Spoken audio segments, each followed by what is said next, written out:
C'est sûr que ça va être comme moi, le Cambodge, j'ai aimé ça. Ça repose.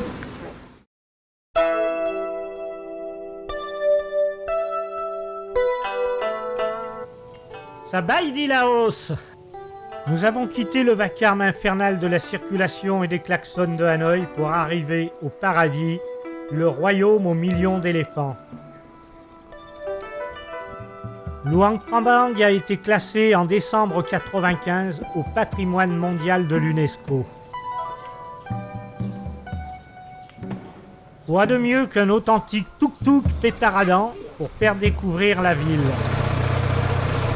Luang Prabang possède de superbes maisons de bois sur pilotis et encore ces magnifiques maisons coloniales françaises. De nombreux temples ont été restaurés et consolidés.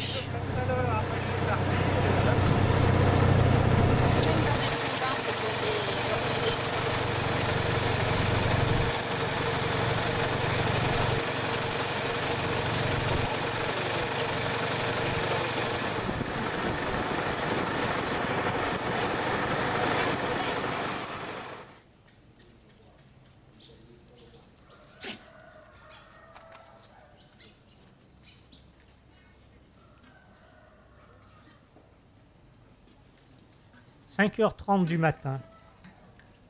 Après l'appel des tambours, et comme chaque jour, les bons feront la quête matinale des offrandes.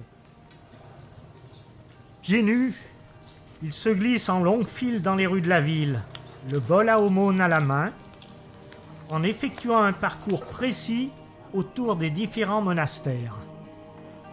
Agenouillés devant leur maison, en silence, les habitants donnent du riz et diverses victuailles pour la journée. Malheureusement, la présence des touristes asiatiques peu respectueux complique désormais quelque peu la donne. Ceux-ci n'hésitant pas à interrompre leur digne cohorte pour se faire photographier, jubilant à leur côté.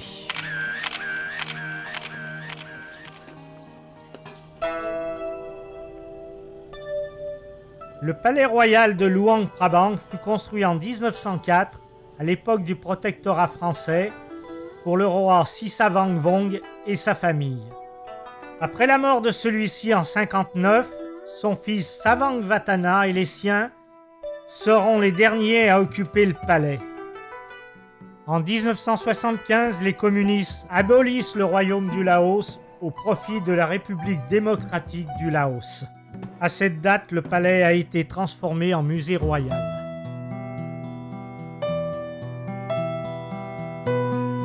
Cette chapelle est censée héberger aujourd'hui le Prabang, la statue la plus vénérée de Luang Prabang, le Palladium du Laos, c'est-à-dire l'emblème mystique national du pays, une statue de 83 cm couverte d'or.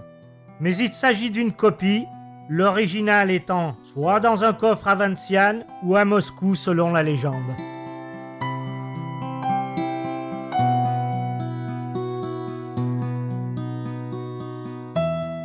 Luang Prabang est le siège de nombreuses manifestations religieuses, car la cité possède plusieurs dizaines de temples qui occupent près d'un tiers de la surface de la ville.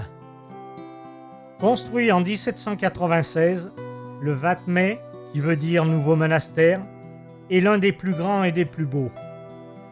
Ce temple a une grande importance pour les Laotiens de Luang Prabang, car il a servi pour la famille royale et a été la résidence du plus haut dignitaire bouddhiste Lao, Phra Sangkarat.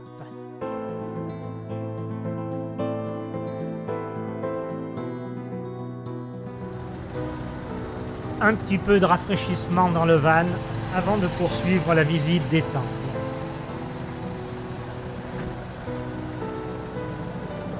Construit en 1513 sous le règne de Visunarat et détruit par les Chinois en 1887, le monastère Wat Visun fut reconstruit sur le même modèle en 1898. Il est aujourd'hui le plus vieux temple de Luang Prabang encore en activité. À l'intérieur du temple, on trouve une surprenante collection de Bouddhas en bois doré, appelant l'appui d'une grande richesse de style.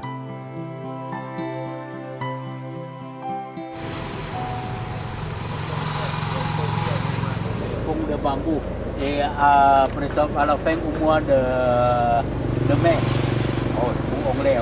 Petite halte au bord de la rivière Namkan où notre guide nous explique que le pont de bambou est détruit pendant la saison des pluies et immuablement reconstruit à la saison sèche.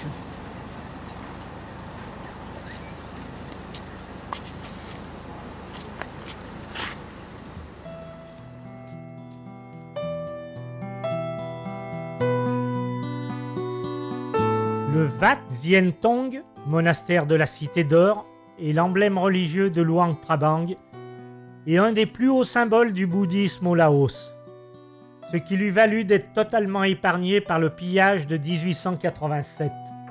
Construit en 1560, il est considéré comme référence architecturale.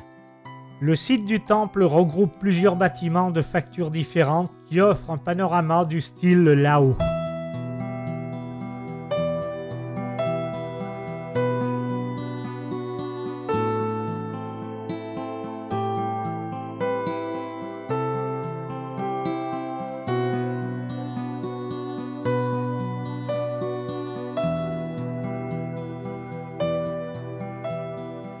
À l'intérieur d'un des bâtiments, on peut faire un vœu, même si l'on n'est pas bouddhiste. Il suffit d'avoir de la force. C'est un vœu? Ouais. Ok. อีกรอบหนึ่งพอให้หนัก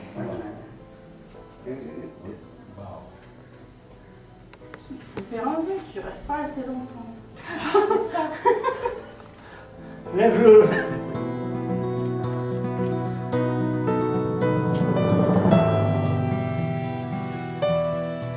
Le long du Mekong, c'est le premier.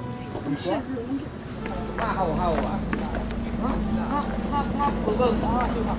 Il fait vraiment très chaud et le temps est à l'orage en ce début d'après-midi quand nous embarquons pour l'autre rive du Mekong vers le village de potiers de Ban Chan.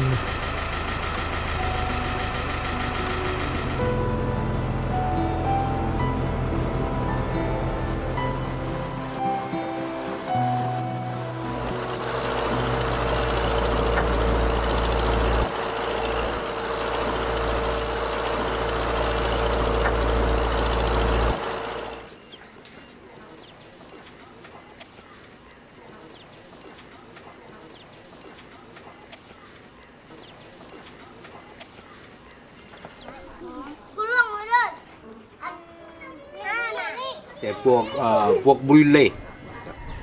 Et puis on va vendre à Luang Prabang. Oh, bah, il faut madame. Ça, on fait avec les mains. Doucement, non? Ça, c'est là pour voir. De toute façon, le temps de préparer la terre aussi. Non? Et après? Oui, ça on en a, ouais. Comme on peut le constater, les techniques de production locale sont restées très artisanales et naturelles. La matière première est directement puisée aux alentours et les poteries sont cuites pendant plusieurs jours dans des fours creusés sous la terre.